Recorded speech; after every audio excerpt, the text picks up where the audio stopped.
Gandang araw po sa inyong mga friend. Welcome back po sa ating munting channel. Ito po muli si Ate Lek. At gusto ko lang po sanang i-share sa inyo ang araw na ito. At kagagaling ko lang po sa ospital. At medyo nakaiglip po ako kasi medyo napagod po ako doon sa pagbiyahe ko papuntang ospital. At gusto ko nga po sanang i-share sa inyo ang araw na ito dahil ito po ay yung pagpapalaboratory ko po sa aking dugo. So bali kinuhanan po nila ako ng dugo. At ito po, ayan, meron po ako dyan na kung saan nagtry po sila na makuhanan po ako ng dugo. Pero hindi po siya naging successful, hindi po nakakuha ng dugo. Tapos, ito pa po, ito. Ayan po, tinry po nila dyan, nakuhanan ako ng dugo. Pero hindi pa rin po naging tagumpay o hindi pa po sila nakakuha kasi nga ang problema po sa akin ay manipis na po yung aking mga ugat kasi lagi pong nagagamit.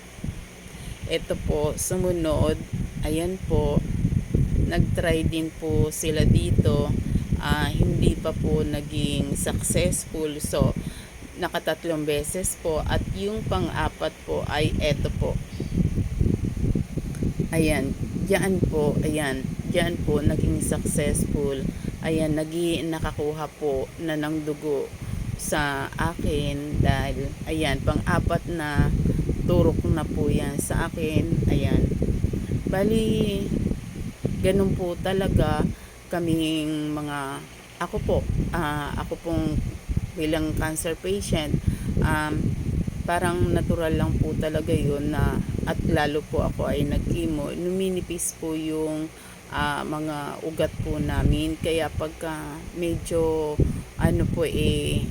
kukuhanan ng dugo nahihirapan po sila kasi nga manipis po yung aming ugat at yun po ay pumuputok.